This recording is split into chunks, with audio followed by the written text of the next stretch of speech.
There was a siren. I'm here right now in Madison Square Park with the statue of Chester Arthur behind me, the 21st president. I didn't even realize that was here. And I'm in the park. Just want to make sure it's live here. There we go. So I'm in the park right now, in part because there was an inflammatory story that was published today. Oh, and I just did something that's going to make it harder for us to see.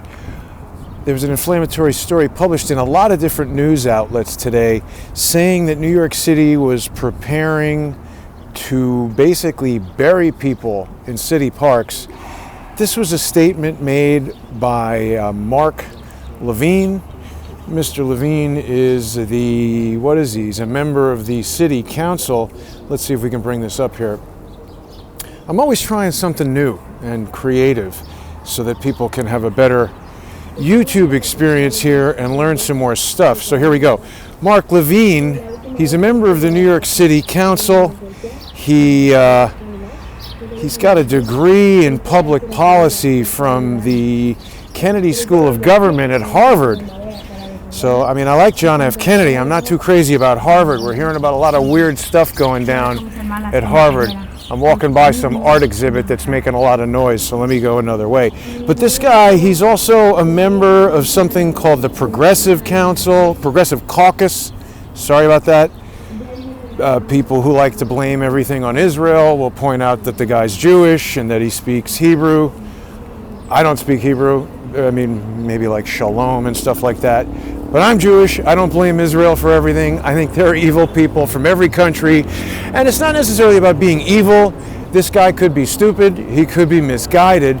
The point is, he was speculating about what might be done in the event that there was an overrun. It's important for people to remember the official statement today from the Office of the Chief Medical Examiner was that they're not doing that. They're not digging up parks and burying people. And frankly, this guy making such a big deal out of speaking Hebrew and being part of the Jewish caucus and everything, I don't think Jewish people are down with like burying their family members and then digging them up and stuff like that.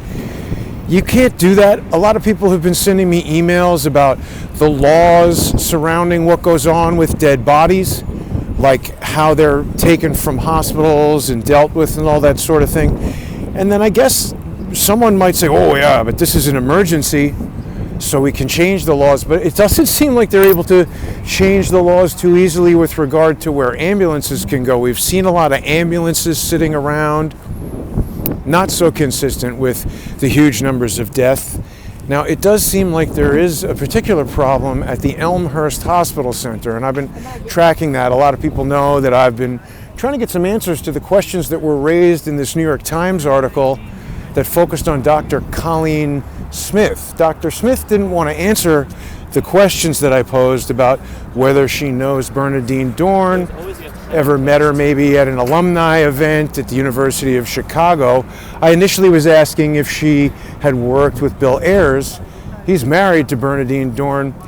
I mistakenly had made the connection between University of Illinois in Chicago and the University of Chicago. I apologize. Bill Ayers was not on faculty at the University of Chicago, but it is still possible that Colleen Smith may know these members of the Weather Underground. If people don't know what the Weather Underground is, I hope they'll check it out and take a look at Discovery CSI, David Hawkins' show on Fridays. We talk a lot about the Weather Underground and how they were so committed to destroying the United States of America. Now, the other reason I came out here, I actually have to get back to the apartment pretty quickly because we've got Unseen Libya with Jimmy and Joanne Moriarty tonight.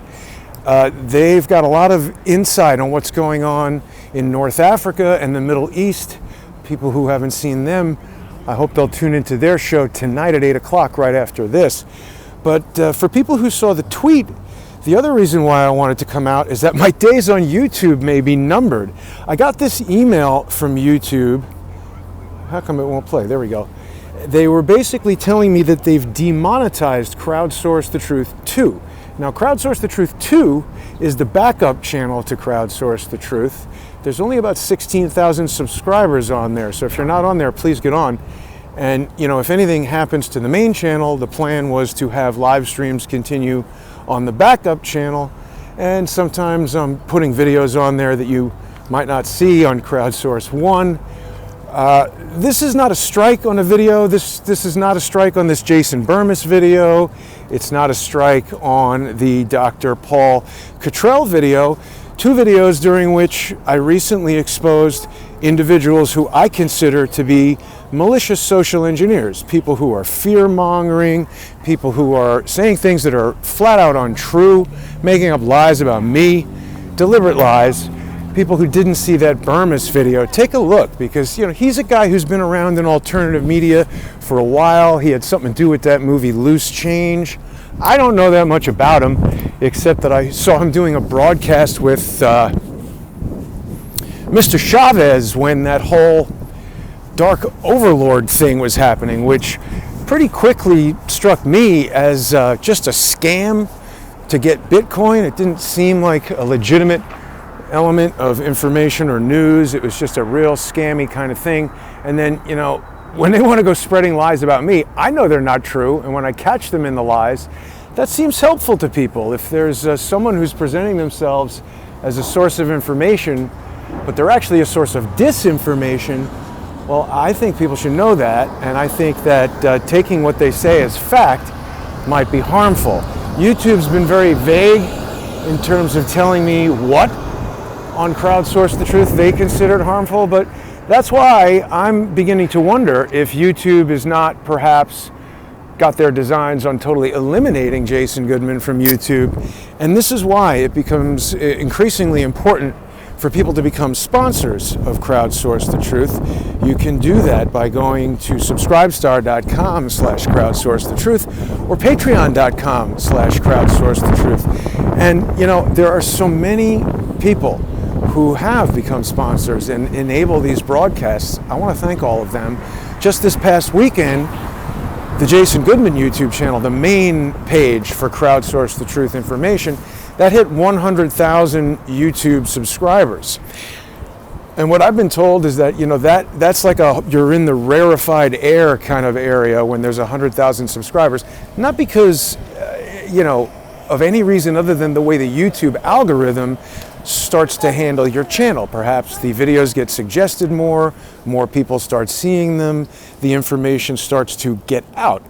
And the information that I've been sharing, I think people have seen, is that this crushing overload of hospitals, at least in Manhattan, doesn't seem to be what's going on. Now, if the city is able to immediately change policies or laws or trample on people's religious beliefs, to even propose burying loved ones in public parks, which is so unsavory, just in terms of you're going to have kids playing there after dead people have been buried there.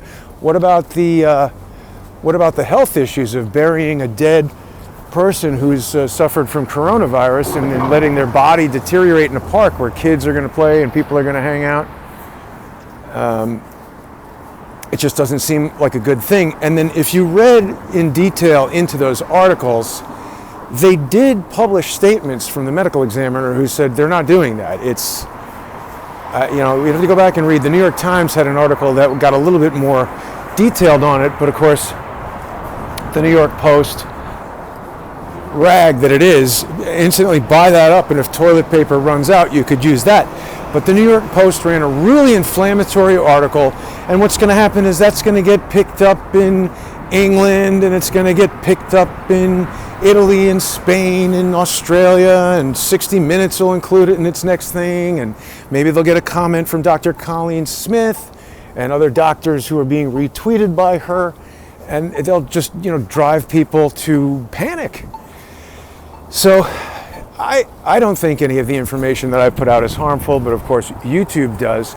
It causes me to think about something that David Hawkins has spoken about a lot, which is this Kinetic North America social media protection appliance, which is an artificial intelligence tool that's used for determining harmful messages in social media. And the question is, harmful to what? If you have a plot to take over America and it involves convincing everyone that they need to stay in their house and sort of do nothing and don't look outside and don't go outside and don't talk to anybody and don't touch anybody, if I'm here showing everybody that what they're saying is not the case, perhaps that's harmful to the plan to do whatever it is that they're trying to do. Now, this guy's got something to say to me. I didn't hear exactly what it was, but I'll just keep my eye on him real quick. He looks like he's down on his luck. And, again, I'm not convinced that the people who are making the decisions for us right now really have a very good handle on what's going on. If people saw Light on Conspiracies with Ole Damagard this morning, another one of the sponsor exclusive shows, I revealed some footage that I recorded yesterday after Sunday with Charles when I was walking home. Charles and I happened upon a meeting of what looked like dozens of police officers. People will notice that even now, very few NYPD vehicles around. There was a siren on at the start of this live stream. That was an NYPD SUV. Don't know what the siren was about or where it was headed to, but the fact is we've heard remarkably few NYPD sirens over the course of the past 3 weeks that the city has been on this sort of virtual lockdown. And I've noticed a real decline in NYPD patrols. And, all the NYPD officers I've spoken to have denied that. They say there is no decline.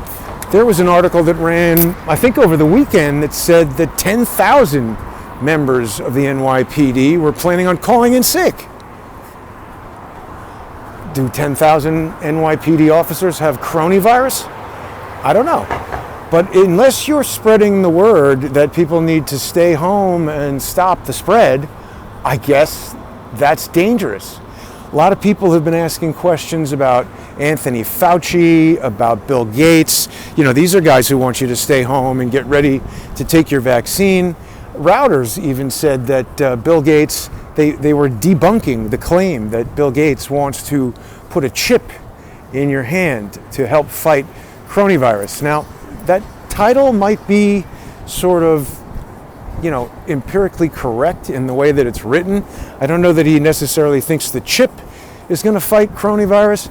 As I understood it, the statement was that he wants to vaccinate everybody to help fight coronavirus, and the chip is going to go into your hand just so people can know if you've had the vaccination or if you've recovered from the disease or whatever it is. We've spoken to a lot of guests, and I think a lot of people who are watching Crowdsource the Truth share the concern that even though, from a constitutional or moral or whatever kind of standpoint, they might not be able to force people to put that chip in their hand, but what they could do is they could start to do things like, for instance, there's a lot of people who don't like to have credit cards. How do you buy a plane ticket if you don't have a credit card? It's complicated.